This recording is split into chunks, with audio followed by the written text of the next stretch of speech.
So, I'm Eric Schwitzgebel. I'm a professor of philosophy at University of California, Riverside, and I'm interested in introspection and consciousness and belief and the moral behavior of ethics professors. Those are some of my interests. And I'm Brie Gertler. I'm Associate Professor of Philosophy at the University of Virginia. I am also interested in introspection and consciousness. I'm also interested in mental content and philosophical methodology. All right, so we're going to talk about introspection today, or um, so maybe just a little background first on the history of approaches to introspection and self-knowledge in philosophy. Going back to early modern philosophy, Descartes and Locke and some of the people like that tended to think that introspection or self-knowledge, our knowledge of our own minds, was profoundly special, was somehow more certain, more indubitable, more infallible than our knowledge of the outside world, maybe forming the basis of our knowledge of the outside world. We know our own minds kind of first and most securely, um, and that was probably the mainstream view in philosophy for a few centuries until maybe around the middle of the 20th century, when people like Ryle and Wittgenstein uh, suggested that there wasn't anything particularly special about our self-knowledge, that there was not this wonderful privilege, and that the mechanisms of self-knowledge were similar to the mechanisms of our knowledge of the outside world. And that got taken up by inner sense theorists like Armstrong and Lycan, who um, who put a little more privilege in. They said something like, "Well, we've got some kind of ability to detect what's going on in our own mind that's uh, works somewhat like our outward senses, right? But only I have the ability to apply inner sense to myself. So there's a certain kind of privilege, but it's not a radically different type of privilege. Um, not the, and not a and it's a normal causal process like ordinary perception is. It's not kind of infallible or especially certain or anything like that. Does that seem like a reasonable description of the Yeah, history to you? yes, that seems right. Um, so traditionally, with Descartes and possibly even before Descartes, it was thought that introspection was somehow profoundly special, just as you said, and then the pendulum swung with Wittgenstein and Ryle, and then with the inner sense theorists, it swung slightly back. And now, I think among some contemporary writers, there is a further swing of the pendulum back towards the idea that there's something profoundly special about introspection. There's something epistemically special about it, and what's epistemically special about it may show us something profoundly special about the nature of the mind. Right. So, and you are a participant and contributor to that swing. You're pushing on the pendulum there, Pushing on the pendulum, and I'm trying to exactly. hold it back. I guess maybe that's the difference between us. My own view is Uh-huh. that our self knowledge is not particularly special. That introspection is kind of a confluence of fallible processes, just like ordinary perception is. There are some aspects to it that are unique to the first person case, but um, nothing that gives any kind of deep privilege or metaphysically important asymmetry or anything like that. Mm-hmm. And my Mm-hmm. view is pessimistic about the accuracy of our introspective judgments. Right. Um, yeah, so in order to draw out the contrast between our two views, it might be helpful if you begin by talking about the case of emotion and what your view says about our knowledge of our emotions, and then I could maybe say where I agree with you and where I differ with you on that case. And we could work from there to maybe sensations, propositional attitudes, other sorts of Right. states. Yeah, okay. That sounds like a good plan. So, Um, so when I think about what emotion I have, say how I'm feeling right this very instant, right, I do. It seems to me um, a number of things, not just one thing. For example, uh, I use proprioception, my bodily sense, the sense that I use to discover what's going on in my body. And I notice, say, that I'm feeling, a little tense in the throat, or my stomach feels a little tight, and that proprioceptive knowledge, which is a kind of sensory knowledge, contributes to my emotional judgment that I'm feeling tense, right? Also, Mm-hmm. I'm aware that I'm involved in this conversation with you. I'm being recorded. That's the kind of situation that might be expected to make someone a little anxious or a little tense, right? So that kind of theoretical knowledge might also be contributing to my sense that I'm kind of feeling tense right now. Um, Right. so also, I might just even have just a kind of this expressive desire, right, to say, I'm tense, right, and I can just disinhibit that, and that might also be contributing to the judgment that I arrive at. So that, it seems to me like, or I can, for example, I can look right at the camera and look at my picture, right, Uh-huh. and see if my tension increases, right, and that can help me. That helps to sustain the theory that it's the fact that I'm being recorded right now that's making me tense, right. So all those kinds of things can contribute to my my self knowledge of my emotion, and the kind of the relevant feature of that for, or one feature of that is that one thing that makes my view different from the other views that we've discussed is, well, first, it doesn't seem like there's anything especially privileged going on in that kind of uh, method of arriving at my judgment. But also, somewhat in contrast with the more standard inner sense views, it's not that there's a kind of single mechanism of inner sense that's scanning my emotional state and delivering an output. It's more that there's a confluence of factors that that Mm-hmm. determine what judgment I arrive at. Mm-hmm. I see. Now, the story that you just told uses a variety of different resources. So, for example, you've got background beliefs about the kinds of situations that would make one or would make you normally feel tense. Those come into play when you reflect on the fact Right. that you're recording an interview for all of posterity. And so you're drawing on your background beliefs, you're drawing on, as you said, proprioceptive information, you're drawing on a variety of sources. Right. Now, it seems consistent with that, compatible with that view, you might say, yes, you're drawing on a variety of sources, but one of those sources is an introspective source. I know you want to use the term introspection in a very broad way, Yeah. but compatibly with your view, you might say, look, there's proprioception, there's background beliefs and inferences drawn from them, but perhaps there's also a distinctively introspective mechanism. And so I wonder whether, putting my own view aside, whether an inner sense theorist could say, look, the inner sense theory just says that one of those sources is this detection mechanism that's set up to detect maybe not emotions, but perhaps something like the phenomenology associated with emotion. Right.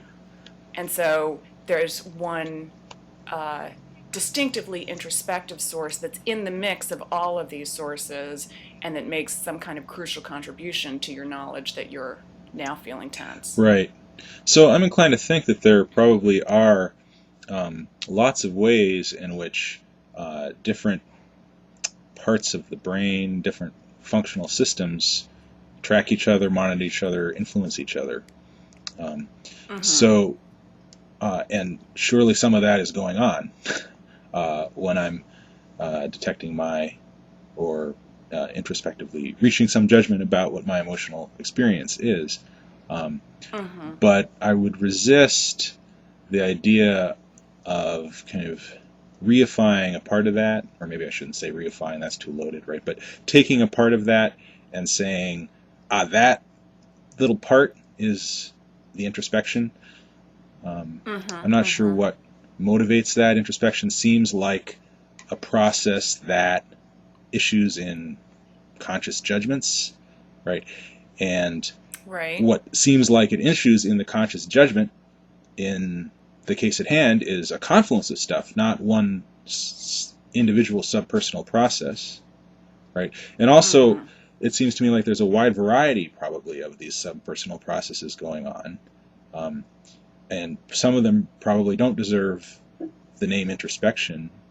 Some of them probably Mm-hmm. wouldn't be very closely associated at all with stuff that we can self-report.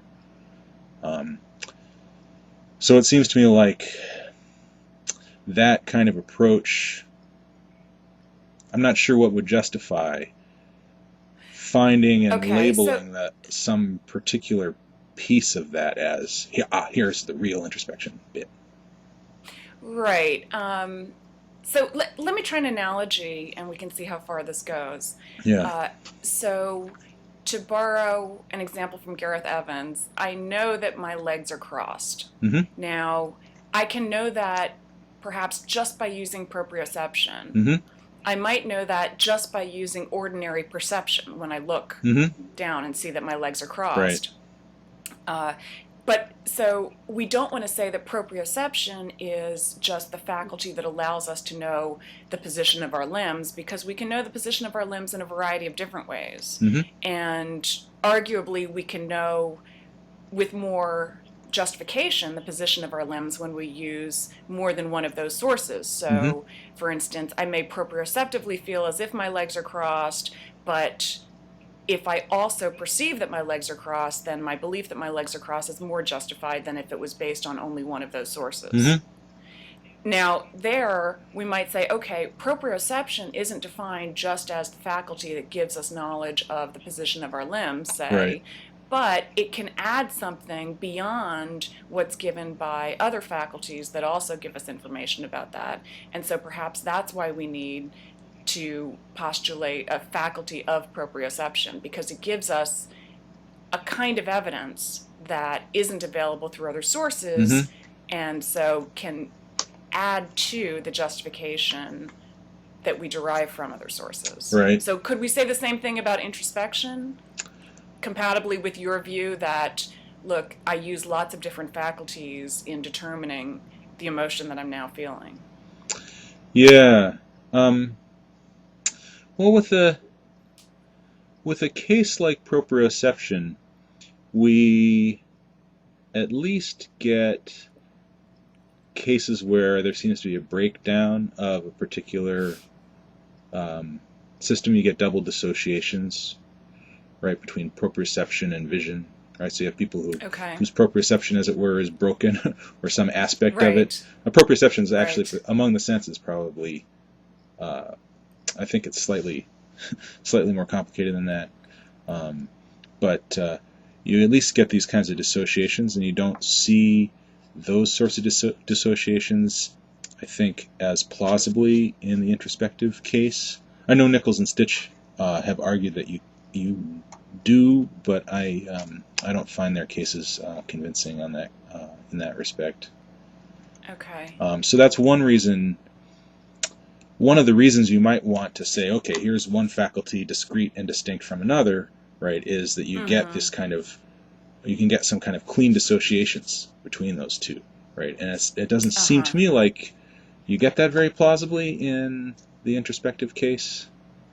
Right. So maybe now we need to talk about what it is that introspection, if there was a distinctive faculty of introspection, would contribute to something like knowledge of emotion.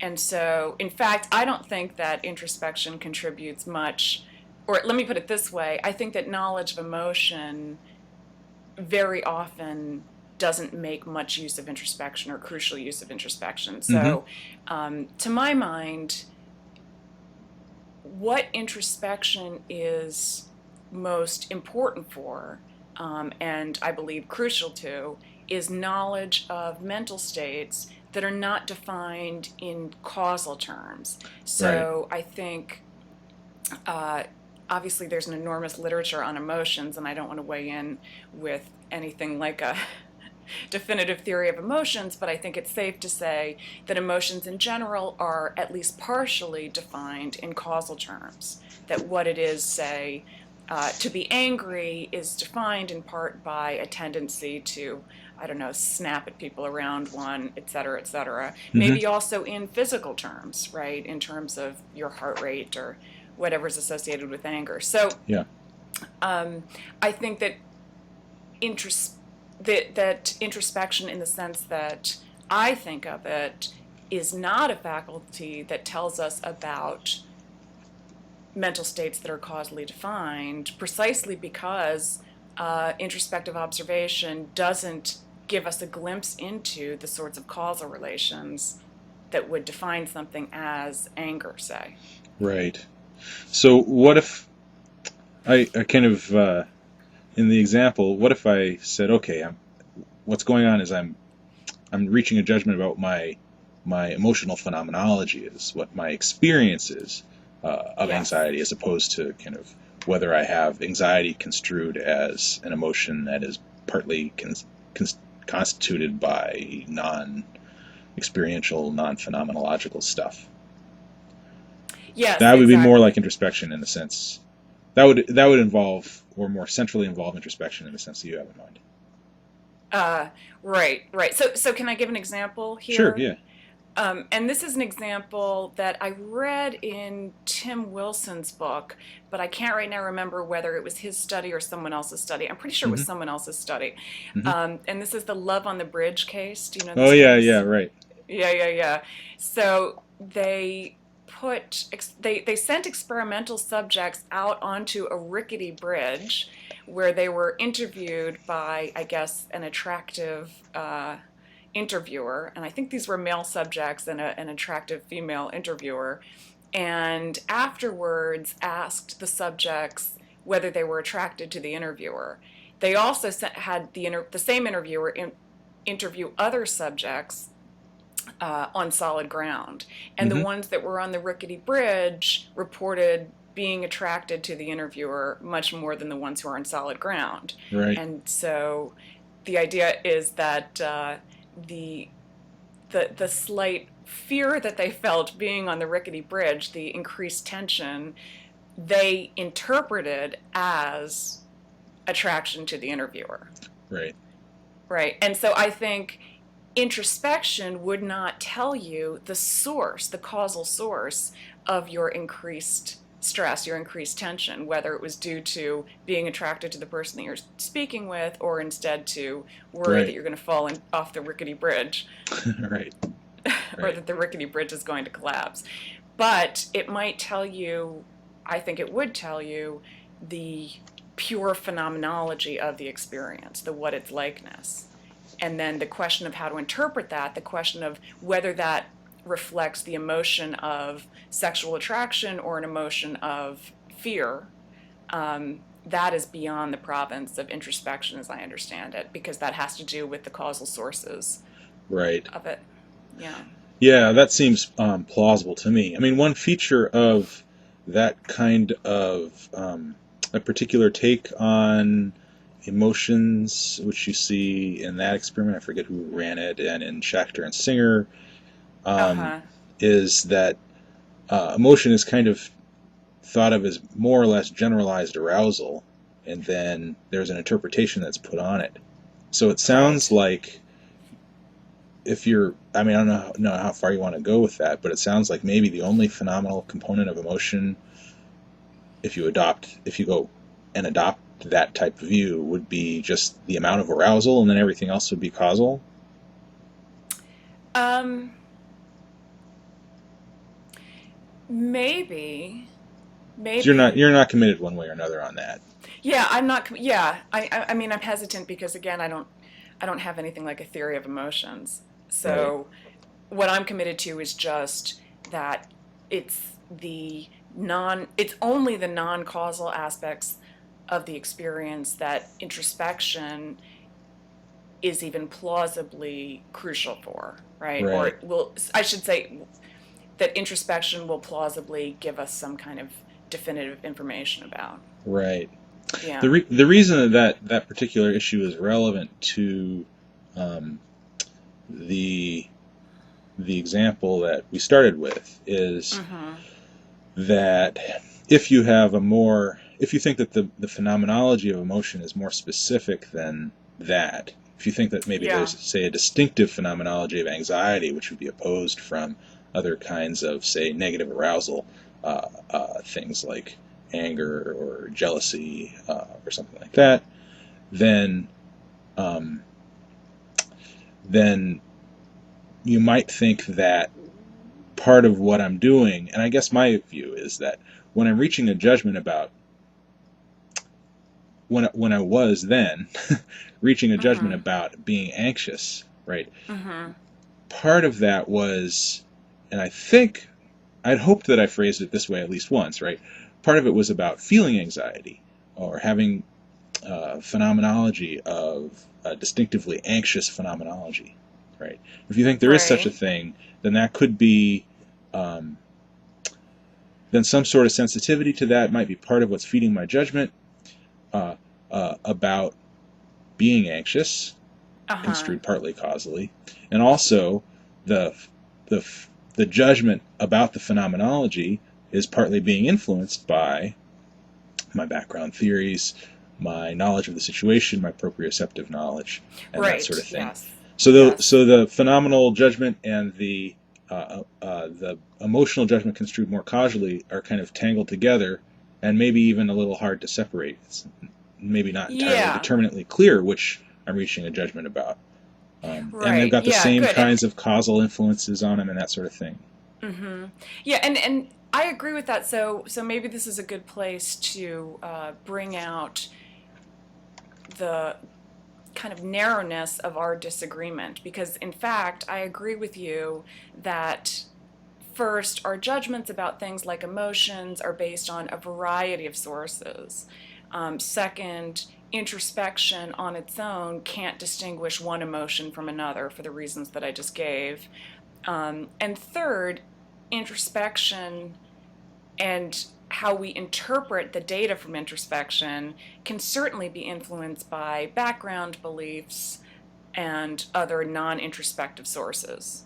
So Mm-hmm. I agree with all of that. And probably the most familiar example of the last point is the fraternity case, Mm-hmm. where a fraternity pledge is blindfolded and told that I think his hands will be burnt by a flame. And instead of burning him, they just hold an ice cube against his hands. But because he's expecting a pain, well, this is a maybe contentious way of putting it, he experiences the ice cube as being painful, or maybe even as a burning. Now, on one interpretation of that, in fact, the phenomenology is not a pain phenomenology, it's just a phenomenology of coldness. Mm-hmm. So it's maybe a slight discomfort, but it's not a pain phenomenology.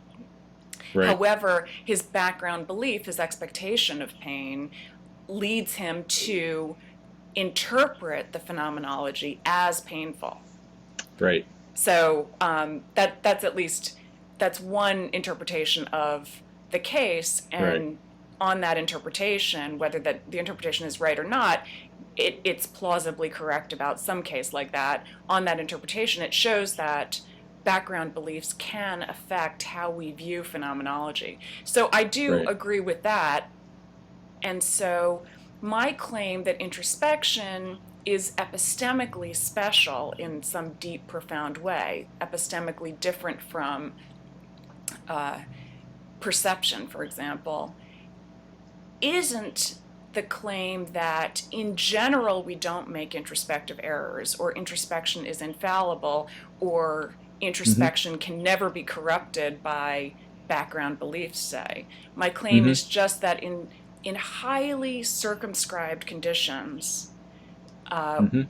introspection can yield a degree of certainty about one's own states that's greater Mm-hmm. than the degree of certainty available from other empirical sources like perception. So my introspective judgments under certain conditions, conditions where I resist the corruption of background beliefs, for example, my Can I introspective, just yeah, go stop you for ahead. a second on Yes, that word corruption, which you now used twice? Right. yes, I yes. that I think is exactly, well, I would call it the problem, or maybe more neutrally the disagreement.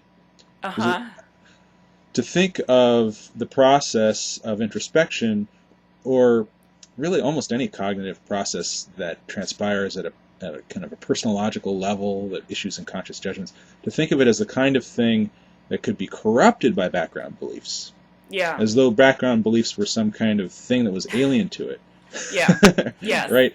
Is exactly the wrong way to go, it seems to me. It seems to me like whether you're talking about memory, whether you're talking about introspection, whether you're talking about perception, you don't have kind of, here's the pure process, right? And Mm-hmm. then there's this potentiality of being corrupted by background beliefs. Rather, the background beliefs are part of the conditions of having a process at all, and the process involves them essentially, right? So, right, without background beliefs, you don't have conceptual structure, you don't have schemata that things can fit in, you have basically William James's blooming, buzzing confusion. You're Mm-hmm. basically Mm-hmm. the empiricist's baby. So, and I think that's true of introspection too. It's not that there's this one process and then there's this potential corruption by other things. It's Right. that the process is the bringing together of lots of things.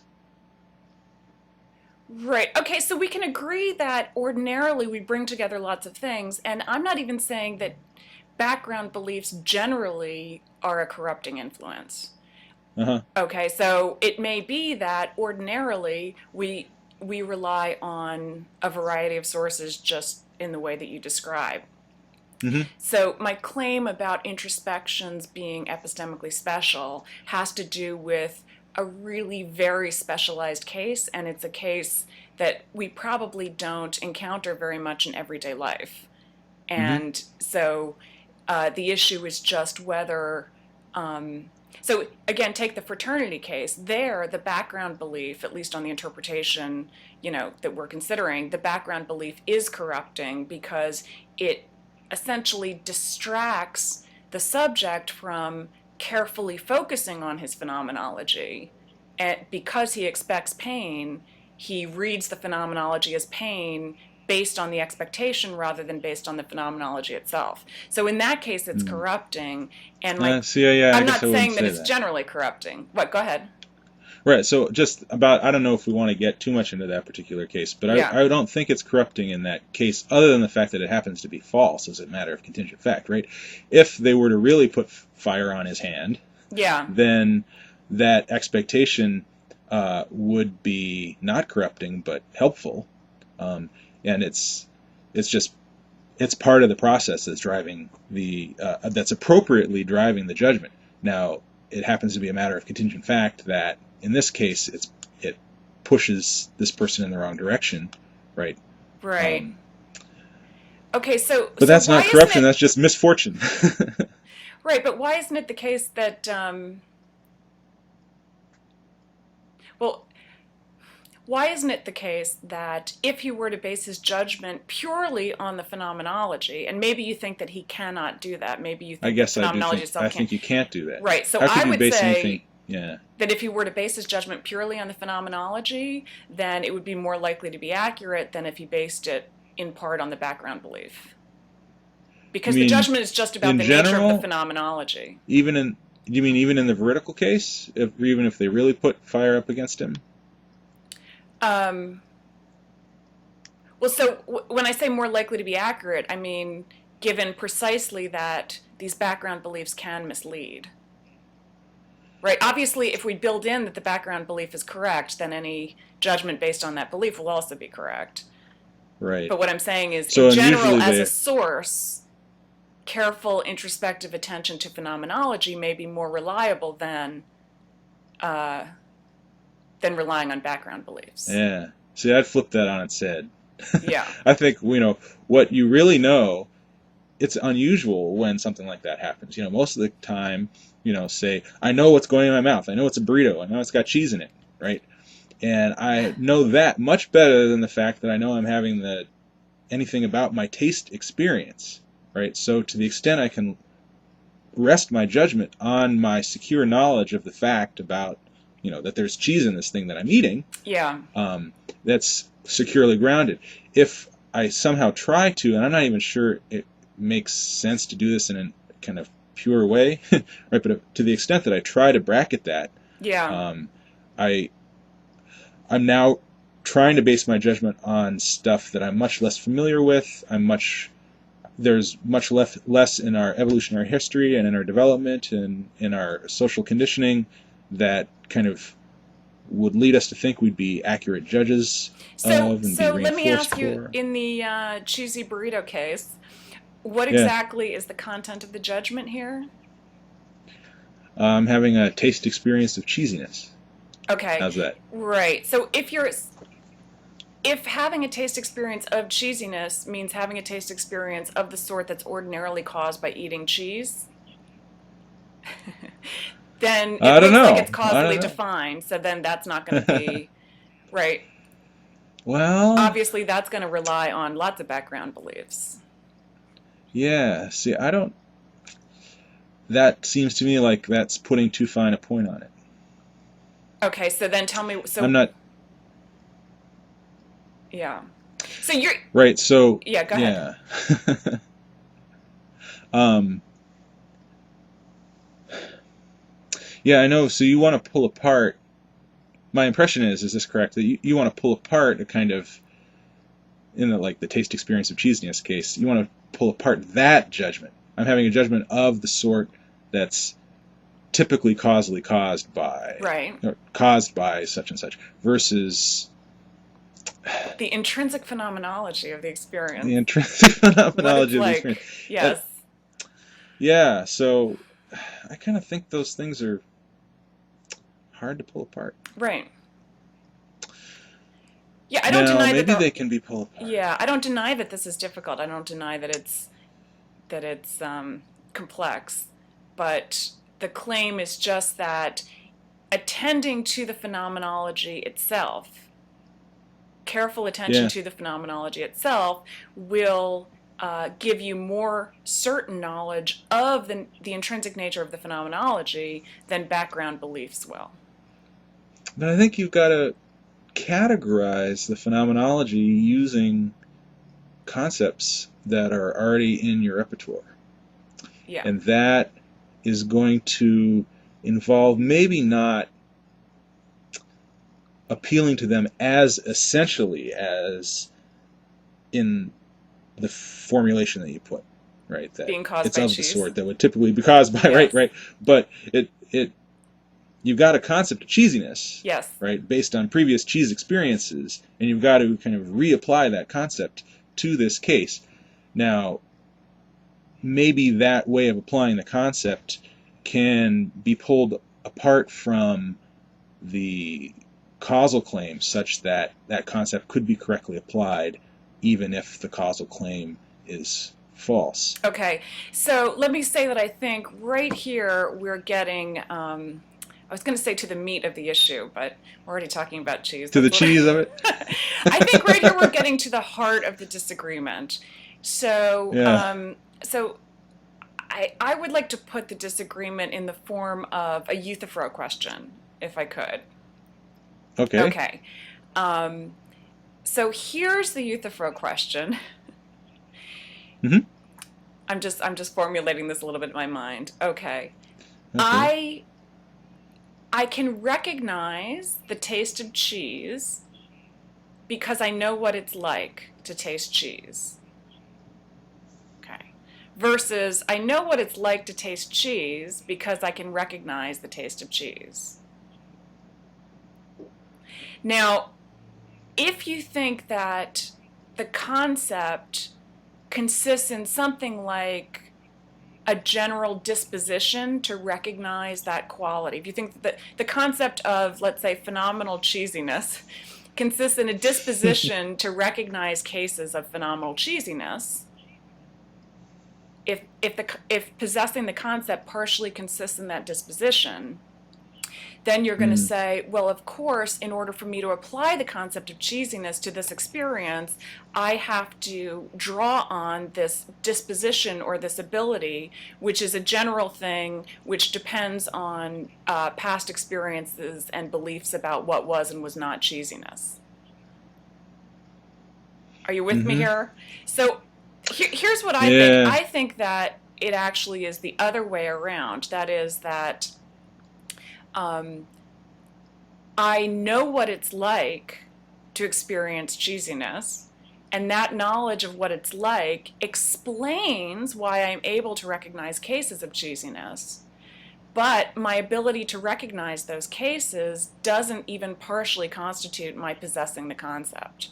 So I think of possessing the concept as being more Mm-hmm. basic. So really here we have, I think, a kind of Russellian acquaintance idea that I can have a robustly epistemic understanding of, in this case, what it's like to taste cheese uh, when I experience the taste and I carefully introspect that taste. Obviously, Russell would put all of this in different terms because he sees it as knowledge Mm-hmm. of things rather than knowledge of truths. But I think the core of the Russellian idea is that a single experience can be robustly epistemic in this way.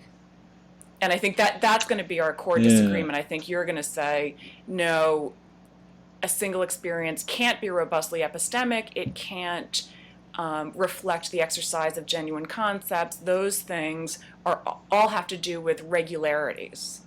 Does that sound right? Dispositions or abilities, something like Yeah. that. I am tempted in the direction you describe, but I kind of hate the literature on concepts, and I hope that I don't have to be committed to something strong about concepts. Um, and I wonder whether, even if we, well, okay, so here's one way of thinking about it. So Okay. let's say we grant that there's some kind of acquaintance with the cheesiness that isn't that's the grounding. You put it better than I did because you're more familiar with this way of talking. But um, why should we think that? Well, I guess I have two concerns about that. Okay. One is it doesn't seem like that's very useful, or does a lot, right? I'm not. I mean, maybe it does a lot for your projects. So maybe there's a difference in what we're interested in that's partly driving Wait, this. so Um, what exactly but if isn't I very can't useful? share it, if I can't talk about it, if I'm not articulating in Oh, terms of enduring concepts, um, then it doesn't seem very useful for, going to say, studying consciousness, okay. for Could I self-knowledge, respond to that part right? of it?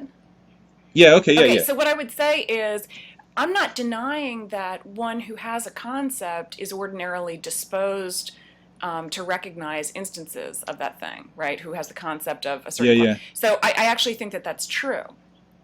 All I'm yeah, making is this kind of conceptual point, this definitional point, put it that way. That I would yeah. say having the concept explains why I'm able to recognize those things. So of course, if I'm an ordinary rational person and I have a certain concept, I will Mm-hmm. recognize cases of the things falling under that concept in the suitable Right. circumstances.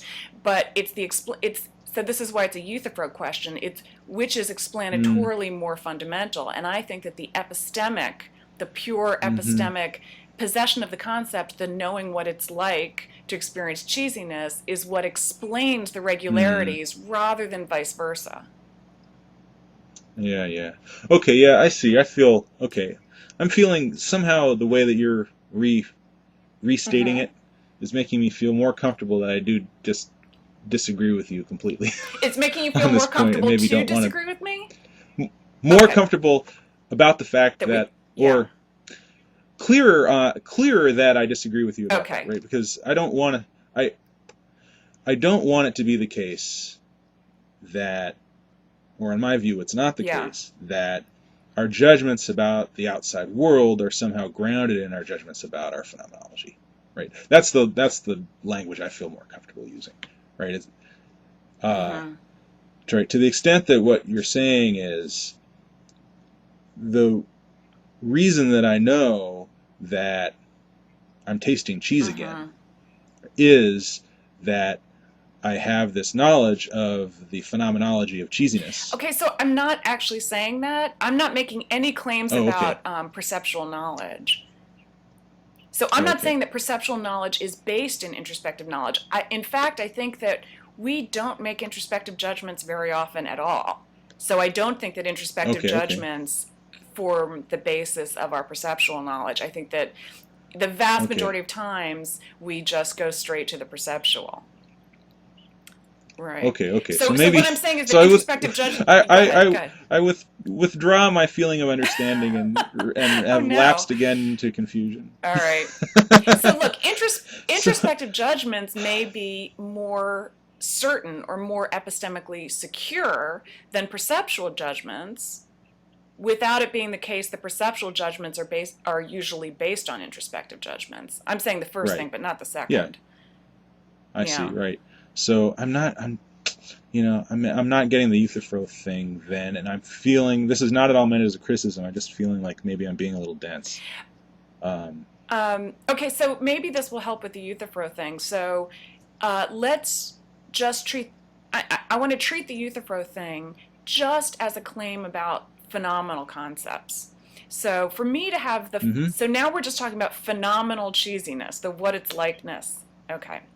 And here the Yeah. claim is just that it's because I know what it's like to experience phenomenal cheesiness that I am able to recognize, on the very rare cases where I stop to introspect when I'm eating a burrito, I'm able to recognize that quality rather than vice versa. So my possession of the concept doesn't consist in any regularity, like an ability to recognize or a disposition or anything like that.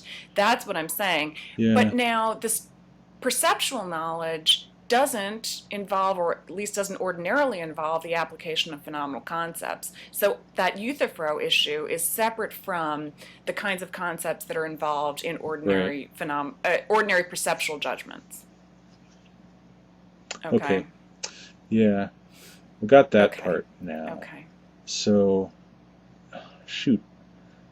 I and I also have I feel like I understand that you're denying Okay.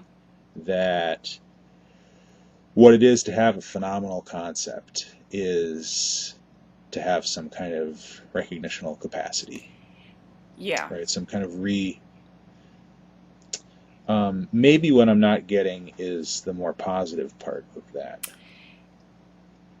Yeah. So I think that that itself sounds worrisome, right? You might say, look, why should you count as having this concept unless you are in a position to recognize cases that fall under that concept, at least in, ordinary circumstances? Yeah, Maybe. and I mean, I do think that's a worry. I think that, look, it sounds as if, well, let me start again. Concept possession seems itself to be a general thing. Of course, we can lose concepts. If I get some sort of, I don't know, brain damage, I might lose some concepts that I had. But the idea that we could have a concept just for an instant, absent some kind of strange, abnormal situation or getting hit by lightning, Yeah. that sounds strange, because the notion of a concept seems like it invokes a kind of ability or, some sort of regularity. Some sort of, I mean, I guess that's kind of partly what's behind my concern about whether even if I grant you this kind of thing, you've got anything kind of practically useful comes out of this way of thinking Yeah, about it, right? Because so let's say you've got a concept that endures only for an yeah. instant. That it's not something that it seems like you're gonna be able to remember Right. or Yes, share with that other I people, or absolutely that could agree. be Yes. evidence in consciousness Yes. science, or that is really all that relevant to your your personal self So I understanding, agree with all of that. or those And sorts of things. so Yeah. this is what I would say. Look, um, in fact, when, let's say, I have my first ever cheesy experience, my first ever cheese phenomenology, I carefully introspect it Yeah. and I say, okay, here is this phenomenology, and I just dub it cheesiness phenomenology, or I could hmm just dub it, with some new name. just to separate it Yeah. from the idea that it's the phenomenology ordinarily caused by eating cheese. Okay, so I dub it cheesiness Right. Okay. phenomenology. Yeah. Um, and now, if I am kind of psychologically normal, if I'm rational, if I have ordinary memory capabilities, et cetera, then of course I will retain that, and that will allow me to recognize cases in the future. Oh, here's that good old cheesiness phenomenology again. And I'm going to seek it out, let's say, Mm-hmm. because I enjoyed it. So I'll seek it out. Oh, there, I've secured that phenomenology again. Wonderful. So all I'm saying is that, and this is the key difference, is that the content of that concept, that cheesiness phenomenology, is present in the initial experience, and or it can be present under these conditions if I carefully reflect on it and I register it, Mm-hmm. can be present in the initial experience, and this is the crucial part, it is what explains the subsequent disposition or ability to recognize other cases of it.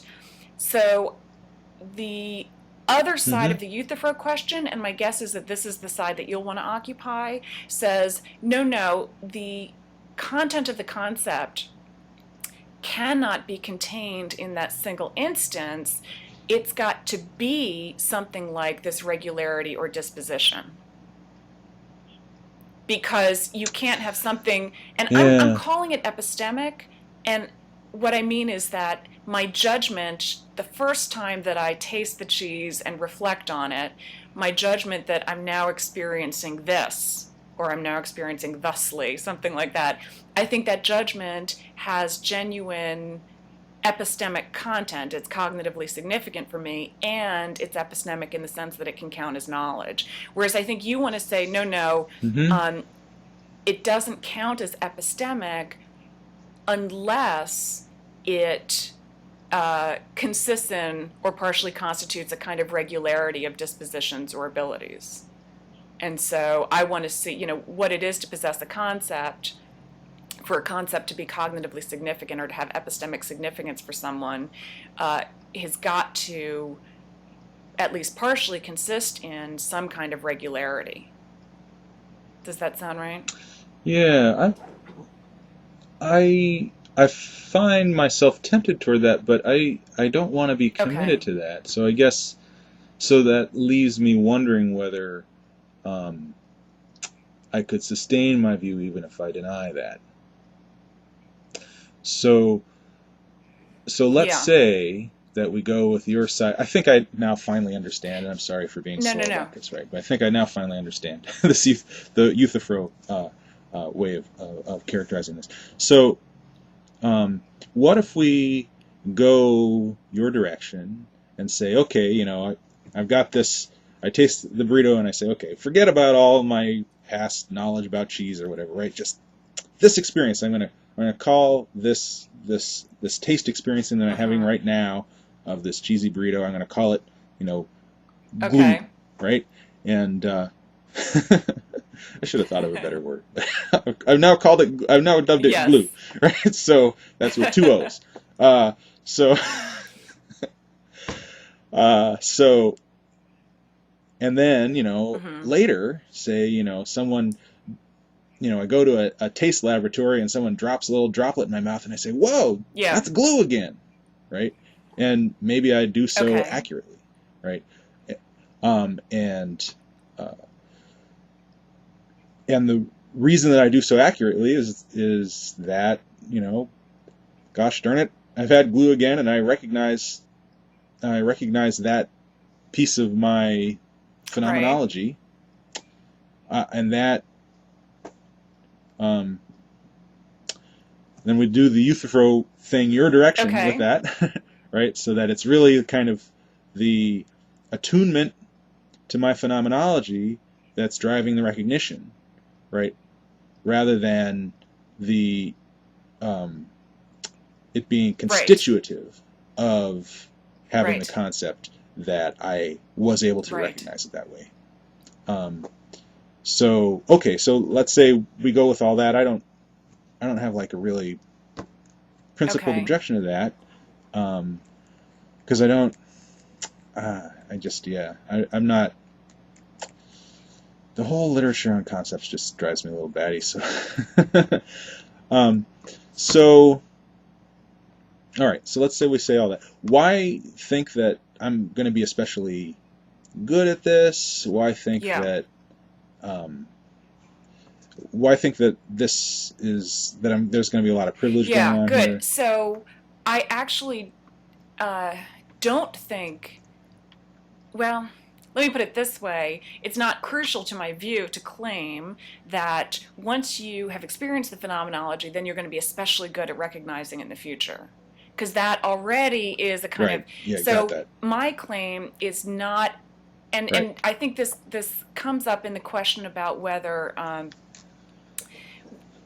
the kind of view that I have, which I think of this kind of view as an acquaintance view, whether that kind of view Yeah. is committed to something like infallibility. And I think it isn't, because it's not Mm-hmm. committed to any general statement to the effect that if you make a judgment like this, then it's likely to be true. So I don't want to say phenomenal judgments are especially likely to be true. I do want to say, though, Mm-hmm. that in certain circumstances, phenomenal judgments are especially certain. That is, they achieve an especially high level of epistemic security. So I don't think that knowing what it's like means that in the future you're especially likely Mm-hmm. to be correct in re-identifying that, because you might be Mm-hmm. like the fraternity pledge, or you may not pay Right. careful attention, or you may Right. be distracted. There are 100 things that could Right. go wrong. But I do think that if Right. you carefully attend through introspection and adopt a kind of skeptical attitude that allows you to resist the corruption of background beliefs. So you sort of put yourself in the position of something like a Cartesian meditator, then your judgments about your own Yeah. states are especially secure. Now, of course, we very rarely do that. Most people never do that. So I'm not saying that in general people are accurate about their own states. I'm just saying that, yeah, you see what I'm Yeah. saying. Okay. Yeah. Yeah. I think I do. So let's take this like this current glue, glue, Glue. glue, this this Yes. current glue Yes. judgment, right? So um, I got the burrito in my mouth. I say, yeah, I'm gonna dub this glue, and I've reached some sort of judgment about what my Mm-hmm. experience is. And let's not talk about the future or the past. Let's just talk about my Right. knowledge now of that glue experience. Now, there's a trivial way in which I can't be wrong, right? I could say, whatever it is, right? It's, Yes. whatever this experience is, Yes. call it glue, right? So kind of trivially, of course, that Yes. experience is glue, right? But to the extent that you've got something substantive, some kind of substantive knowledge of that Right. glue experience, why think that substantive knowledge is very well grounded or very accurate or has any particularly Right. special Okay. privilege? And the answer is that, um, and again, I take this to be an acquaintance view. It's a view that I hold, that Dave Chalmers holds, that some contemporary acquaintance theorists would hold. They would hold at least something close to this view, people like Lawrence Bonjour and Richard Fumerton. So it really is, I think, in spirit close to Russell's acquaintance theory, though ontologically different, but in spirit Mm-hmm. close to that theory. Um, and so the idea is that when you reflect on your current experience and you reflect on, say, what it's like to eat this burrito, right? So what's my current phenomenology? When you reflect on your current Yeah. phenomenology, your grasp of that phenomenology is itself cognitively significant. It's not blank, it's not empty. So you're not saying, it's not as if you're, Mm-hmm. covering your eyes and saying, I'm now experiencing this, whatever that is. I can't quite see what that is. It's not like that. Instead, you Right. grasp what it's like and you say, I'm now experiencing this, where the this incorporates the phenomenal property that you're attending to into the judgment itself. So here you have a kind of demonstrative reference. Let me give this example, which I'm sure you know, to Yeah. try to contrast it, uh, from Wittgenstein. So Wittgenstein actually he was objecting to precisely the kind of view that Russell defended, the Russell's acquaintance view.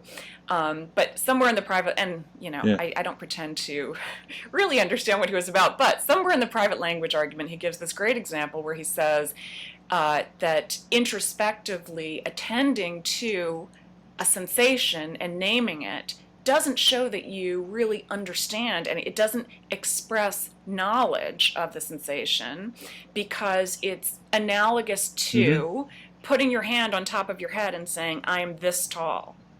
I can do that without knowing what, That's a yeah, great I can example. do that without knowing what my height is. I'm this tall. There's a sense in which what I'm Right. saying is Yeah. guaranteed to be right, putting aside super skeptical scenarios, right? Right. So I am this tall because I am Right. as tall as the distance from the top of my head to the floor. But of course, that doesn't show that I Right. know my height. And so the view Right. uh, that I hold says, no, there's an important difference here. So I am this tall is a kind of blind ostension. You're sort of blindly pointing, indicating your height, blind in the sense that your pointing doesn't itself express knowledge of what that height is. It's a kind of, it's only indexical. You're just pointing, or Mm-hmm. demonstrative. You're just pointing, but it's a blind demonstrative. The contrast is that when I'm Mm-hmm. introspectively attending to a phenomenal state, I'm actually grasping the phenomenology involved. So when I say I'm experiencing Mm-hmm. this, the this refers to the phenomenal property that my experience instantiates, and it refers by a genuine grasp of that. I genuinely grasp the what its likeness. Right. So I guess I'm inclined to think that to the extent it seems like there's special privilege, it's because there's a little bit of a blurring between the blind ostension case and Okay. the substantive case. So, playing a little on Mm-hmm. Wittgenstein's example, right? I could say I'm this tall and hold up my hand against the wall, Yeah. right? And then I'm kind of making a substantive claim, Yeah. right? And you can imagine in that same mood saying, okay, well, I'm going to check it against my head. So I put my hand against my head too, put it against the wall, or I'm maybe putting them back and forth, right? When my hand's on top of my head, I could still be in that kind of substantive spirit, Right. right? But of course, I'm going to be right when my Right. hand's on top of my head, right? But I'm still kind of, they can, I can still be having that kind of.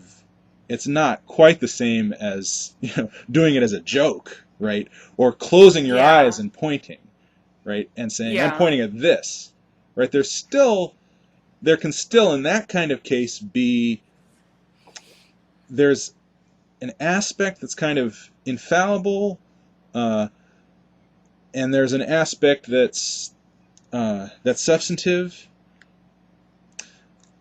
So, I guess I just wonder whether the kind of the intuition of special privilege and infallibility comes from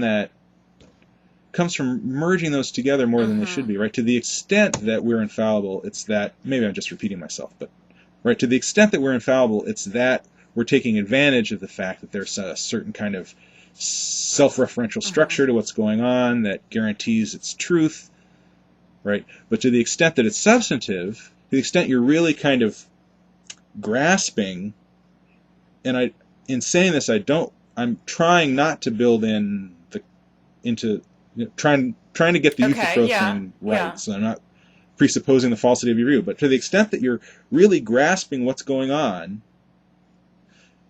you're Mm-hmm. subject to error about it. And in fact, I don't see any particular reason you think you'd be Okay. very good about it. Yeah, and so I think we've really come exactly to the core of our difference here. So I'm going to just re-express the disagreement maybe in a different way. Um, Okay. so Yeah, yeah. I think this is in fact why I think of these views as acquaintance views. The crux of the view is that, if I can put it this way, in phenomenal judgments about my own current phenomenology, uh, Yeah. the metaphysics and the epistemology intersect in a kind of interesting, curious way. It's the strongest claim I mean, it's a very strong claim. It's the claim at the heart of the view and the strongest claim, I think, the most, I was going to say objectionable, but the claim that's most vulnerable to objection, that objectors like yourself find most Yeah. worrisome. It's also the most interesting claim. And so this is how I would describe the Yeah. intersection. So the phenomenal judgment, the judgment I am now experiencing this, or maybe thusly, that incorporates its truth maker. So the truth maker of the judgment is the sensation to which it refers, the fact that that sensation is present as part of my experience right now. The sensation itself is part of the judgment in that I demonstratively refer to it by attending to the phenomenal property. So I think of a sensation as just the instantiation of a phenomenal property. I refer to my particular sensation Mm-hmm. by demonstratively attending to, by attending to, introspectively attending to the phenomenal property, and I thereby demonstratively refer to the instantiation of that property. Okay, so the phenomenal judgment incorporates its truth maker. That's the metaphysical part, and that's the part that you worry might Mm-hmm. be blind, just self-verifying, but it doesn't constitute knowledge because it's kind of empty, just like the I am this tall. The epistemic part of it is the claim that Yeah. it's not empty. Uh-huh. That is that when I introspectively reflect on the phenomenal property, I'm actually grasping what it's like, so it's cognitively significant, unlike the blind pointing case. So I think the heart of the acquaintance view Mm-hmm. is that in phenomenal judgments, the metaphysics, that is the tie to the truth maker, intersects with the epistemology, that is, it's genuine, cognitively significant content. It's not blind. There's not just sort of a Mm-hmm. placeholder that I'm experiencing like this, whatever that happens to be. Does that sound to you Right. like the claim that you find objectionable, that intersection? It sounded like you were getting to that, where you were saying one is pulling against the other. Yeah, that's yes. Right. So I've kind of we've articulated the objection and where we disagree about Yes. that pretty well. Can I just there's a point of maybe confusion. I'm not sure whether it's an Okay. objection exactly. That's a little different, which is that I don't kind of understand what it would be for a judgment to incorporate a Mm-hmm. sensation, say, or a sensory experience. So just let me Okay. say something I can understand, right? So like when Tyler Burge says, I forget what his example exactly is, right? But um, I'm thinking of a Yes. banana, right? The Yes. thought that I'm thinking of a banana can incorporate the thought of a banana within it. I can kind of understand how that works because the higher level thing is a thought and the lower level thing is a thought, and the thought seems to have pieces. The higher level thought seems to have pieces. One of them might be the lower level piece. I can kind of get my head around how one thought can incorporate another in a self-fulfilling way, Mm-hmm. right? But I don't understand how an introspective judgment can incorporate a sensation in the same way. At least there's not that kind of obvious structural similarity. You know what I mean? Right. Right. I do. Yeah. So, yeah, Um, can you? yeah. So I think this gets to the question how a sensation itself can be cognitively substantial, right? You want to say it's one thing to have a sensation; it's another thing to represent that in a judgment. And sensations don't kind of represent themselves. Is that Um, they need to be somehow processed into a representation. A sensation in its raw form can't be part of a judgment. At best, a representation of the sensation could be part of the judgment. um, that's probably a little more. That's probably a little starker than I would put it, although that's a general idea, right? Okay, Because okay. sensations probably do have kind of judgmental aspects to them, but there would be about the world, say, uh, Mm-hmm. right? So it might not be the right kind of alignment, right? So Mm-hmm. so I'll accept what you want to say with the caveat that I'm not trying to endorse, say, a kind of view on which uh, the phenomenology of sensation has no representative content or something like that. Okay, Yeah. okay. I see. Yeah. Um, And maybe that makes it easier for you So, to explain to me why your view works. Yeah. Okay, go ahead. yeah, let me just think for 1 second. Um,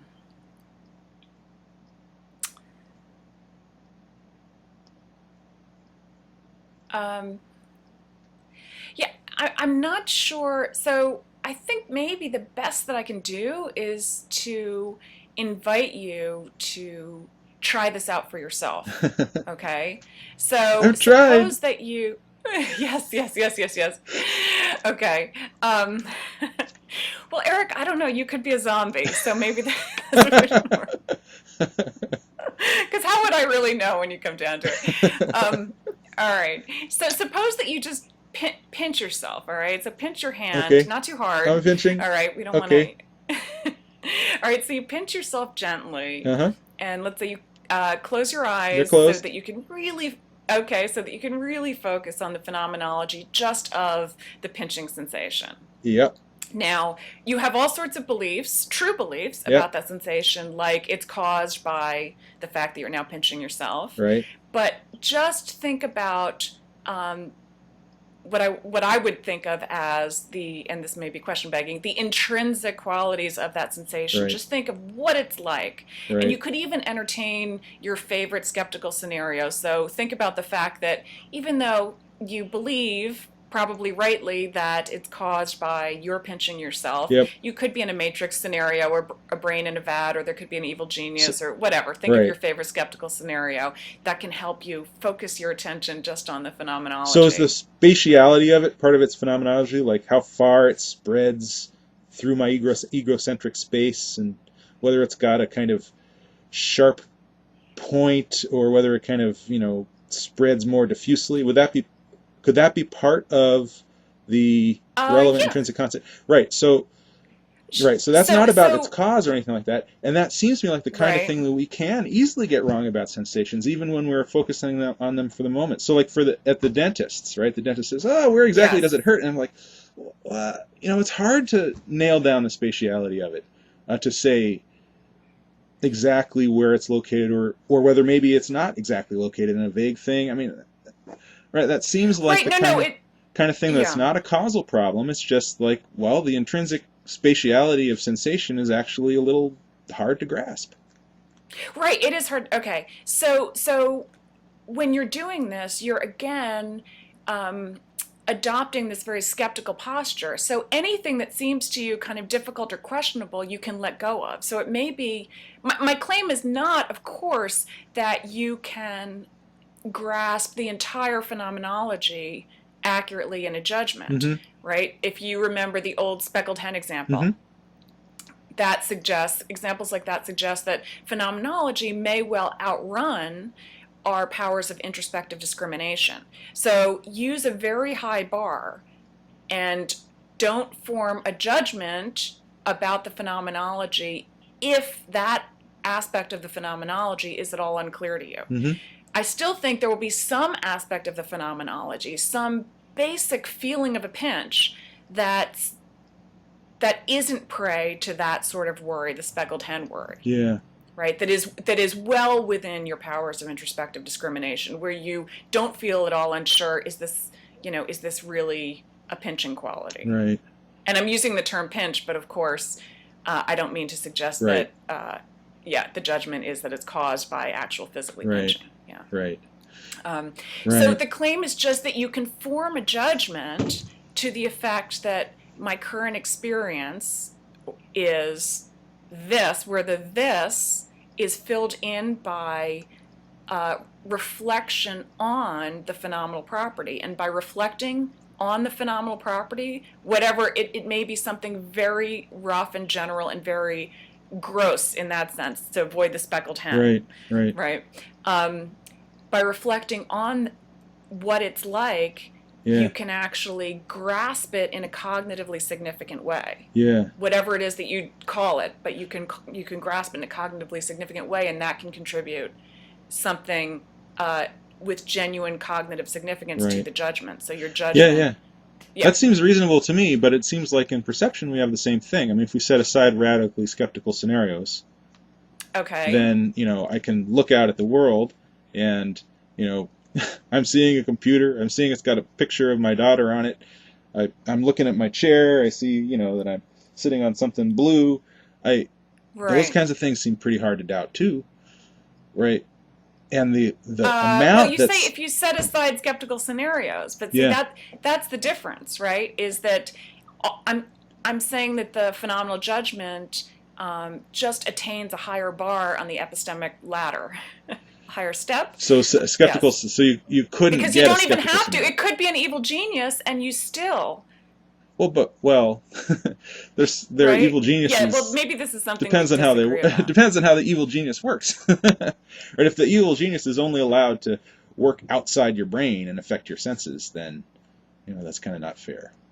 Right? What if the evil genius can? I guess I don't see any reason in principle that the even evil genius couldn't directly produce in you the judgment that you're having a pain experience while suppressing the actual pain experience itself, by manipulating your Yeah. brain.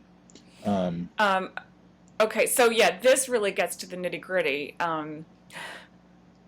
And I think you say something like this in your article on the unreliability of naive introspection, that right. maybe scientists from Alpha Centauri could cause you to believe that you're experiencing something when in fact you're not. And there again, I think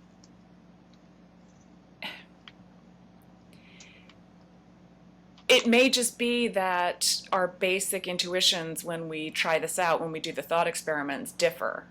But I think that if I focus just on the phenomenology and my judgment is simply a registering of the phenomenology, where I'm still registering it in a cognitively substantial way, that is, it's like this, and I'm thinking precisely about what I'm experiencing. I'm Mm-hmm. bringing the phenomenal property into the judgment in the way that I think we can do. I Right. think that even that resists even the evil genius. Right. Well, And here's one then, reason to think it and might not. Okay. okay, go ahead. It's uh, right. If you granted that I could be wrong about the spatiality of it, right? Yeah, so So if I could be I wrong guess I about wasn't some quite aspect clear of it, what you meant about the spatiality of it, but go ahead. so what I meant was, say, where it is in egocentric space and how Yeah, broadly it extends through egocentric space. right. So yeah, I think just like in the speckled hen, you could be wrong about some of the more nuanced aspects of it. Sure, of course. Right. So, but if I can be wrong about some of it, Yeah, it seems like, you know, the evil genius case is just amping that up a bit, right? Be wrong and wrong about more and more of it. Why, in principle, yeah, should we say, okay, you can be wrong about this much, but not that much? right. And so what I'm asking you to imagine, and this is part of the thought experiment, is take the worst case scenario, epistemically speaking, which is something like the evil genius, and see, and so obviously this is exactly what Descartes' meditator does, see whether you can retain your confidence in this judgment, even on the assumption or the supposition that that worst case scenario is occurring. Now, let me step back from that just a little bit. Yeah. So the claim that I'm most committed to is not that introspective judgments survive the evil genius or attain that level of certainty. The claim Mm-hmm. that I'm most committed to is that some introspective judgments can attain a level of certainty that's greater than what's attainable by any other empirical judgments, so judgments based on perception or memory, say. Mm-hmm. Okay, and so even if um, these cases are not entirely immune from the evil genius doubt, the Yeah. sources of doubt for these cases will still be less than perceptual cases, precisely because that kind of causal relation between perception and the object of perception, or in the memory Uh-huh. case, between my current memory and the past event that it's connected to or that it seems to Yeah. represent, because that causal connection isn't there. So, yes, perhaps the evil genius could be messing with your mind um, in some other way and could lead you to go wrong. But Right. but my claim is that the comparative security of Yeah. introspective judgments shows that the relation between the introspective judgment and its truth maker is not merely causal, unlike perceptual judgments, judgments Hmm. from memory, other empirical judgments. Right. And this gets back to the issue about what introspection is, right? To the extent that introspection, these judgments, to the extent that it's not really possible, as I think it's not, Mm-hmm.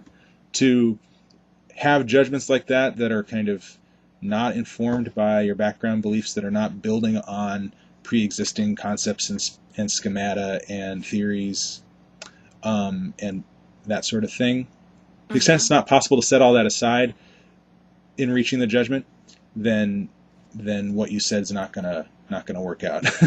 See, if you see Right. what I mean, right? But if you Right. can, right? So, and that you think, okay, well, no, we maybe most of our judgments are like that, right? But there's a special class where you really can set aside all that stuff. Um, yeah. Right. And I don't want to say that you don't have to have certain background beliefs and experiences even to form one of these judgments. And so this is sort of like when you say a certain judgment is a priori, you're not saying that, look, someone could have no experiences and then reach this judgment. So psychologically, it might be the case that you have to have certain backgrounds, beliefs, and experiences to even get to a point where you can form these Hmm. introspective judgments. Probably that's the Right. case. My claim is just that they don't essentially depend for their justification on the truth of those background beliefs, say. Justification or causation? Because causation, I think, is where the issue really needs to be. Um, The what do you introspective mean? judgment is caused by a confluence of factors, some of which are these beliefs in it. Because those beliefs can be wrong, then you don't get the kind of Right. level So I of think you're privilege that still you want. saying it's the justification, right? You're saying because these background beliefs causally contribute to the judgment, they also Right. can affect its justification and so make it less certain. So my claim is just about that second point. So, okay, so they causally contribute to it, and therefore, in your terms, corrupt it inevitably. And if it, Um, and no, no. then Okay, the I'm bad sorry. epistemology follows from that, or the less than Yeah. perfect epistemology follows from that. So what I'm saying is that I think you and I are disagreeing about the justification, the epistemology, and the reason that you think that background beliefs contribute to the justification in a way that excludes them from the kind of certainty that I think is possible is because you think they causally contribute to them. Maybe that's right. Yeah. And so here Yeah. again, I want to make the point that, that people make with a priori knowledge that, look, of course, I wouldn't, people say I wouldn't have the concept of numbers or of the number two Yep. if I hadn't had certain experiences and et cetera. But my judgment that 2 plus 2 equals 4 is a priori because the truth of these background beliefs or the veridicality of these prior experiences doesn't essentially enter into its justification. That's what I'm saying about Yeah. introspective judgments. Uh, right. But I guess I would say a similar thing about the a priori. So I guess I would pull the, Okay. right. So the I'm just using so this as an right. example. I So mean, people this is a familiar philosophers will point about, say yeah. Right. philosophers will say historically have said this ridiculous thing, which is I'm making these a priori claims, therefore I have apodictic certainty, right? But in fact, the claims that they're making are being driven by all kinds of things, right? There are lots of causal influences on the claims. So Hegel makes some claims, right? And I'm sure that the fact that he wants certain things to be true is part of Mm-hmm. why he's making those claims that he's making, right? And so despite the fact that the claims are a priori, they don't have apodictic certainty because there's a really complex story behind them, Yeah. causal So story, right? yeah, I guess I would, and we're getting here maybe a little bit off the topic, and we should probably end soon. Yeah, But yeah. We should the probably fact, we were going to do 45 minutes. I know. Gee, time flies when you talk about introspection. But I would just say that, without weighing in any substantial way on the nature of the a priori, the fact that there are causal conditions required for someone to be even psychologically capable of forming a judgment doesn't Yeah, immediately show that those conditions are relevant to the justification of the judgment. I do think I those are agree two with that. separate things. Okay. I agree with that. I Okay. didn't. I hope Okay. that I was not conflating that. I was saying Okay. that the Okay. Okay. the actual judgment itself has a variety of causal influences on it, and not merely as conditions for the capacity, but a variety of influences that affect it. Okay. Yeah. Yeah, and Um, that's what raises the danger of error. right. I mean, those some causal influences won't be relevant to its justification. So if I do the math problem, what causes me to do the math problem is that, I want to get an A on my math exam, but that's Yeah, not relevant to, the justification of my answer. or to whether So, it's accurate. right. Yeah, that's right. Yeah, so we can agree with that. Can I make Okay. one more point that I've been kind of wanting to make a little bit? Yeah. Yeah. Um, so it seemed like your argument about the evil demon case turned in some way upon our intuitive sense of certainty, and I just want to highlight that and raise the question about how accurate our intuitive sense is of Mm-hmm. certainty, of the possibility of error, whether the fact that it seems kind of intuitively difficult to imagine that I could be wrong really should be taken as a guide to the epistemology, or whether our intuitive sense of certainty might, in some cases, be misaligned. Yeah. So I think this again gets on to another large topic about philosophical methodology and the use of intuitions. Uh, Yeah. and again, here I want to say I'm not claiming that our philosophical intuitions, armchair reflection, any of that is absolutely perfect or infallible. However, I do think that if we're going to make judgments, philosophical judgments about certainty at all, if we're going to do epistemology at Mm-hmm. all, we have nothing else to go on, right? So the idea Oh, that I think we do have other things to go on. a certain kind of judgment or a certain kind of judgment is more certain, or a certain source is more reliable than another one, or provides more justification than another kind of source. I think in Yeah. the end, I mean, there are lots of stories to be told, but I think in the end, we can't reach those judgments without crucially relying on philosophical intuitions. Uh-huh. That Yeah. might be right, but there's also, I think, kind of a coherentist story, in a broad sense of coherentist, um, to be told too, about how empirical evidence might help support or undermine my sense of how accurate my judgments are, Mm-hmm. about how accurate my judgments are. That's a Yeah. poor way of putting it, right? But there might be evidence that bears on how much faith I put in my sense of certainty, even Right. though Okay. that Yeah. empirical evidence, in some sense, can't be evaluated independently of a prior sense of certainty, right? So that you Yeah. get a whole kind of a web of evidence, as it were. Yeah. But in that way, I think you can kind of shift around your sense of how justified you are in feeling certain about something. Right. Um, yeah. And again, I mean, I think that might be true. Uh, that is that we could kind of hone or fine tune our intuitions or our use of intuitions. But I do think that in the end, they're inescapable because of the kind of judgments that we're making about certainty. Hmm. So, All right, well, we've should we gone way end on over that what we meant note? to, almost twice as long. So maybe we Wow. should just Okay. end on that note. Great. And It's been really good thank talking to you, Eric. whoever listened to the very end of this is a great endurance. Yeah. Um, Right. all right. All right. Well, it's been wonderful talking to you, and I look forward to disagreeing with you about introspection somewhere soon in the future, maybe in person at a Yes. conference. Yeah, that seems likely. Yeah, good talking to you too. All All right. right. Bye. Take care, Eric. Bye.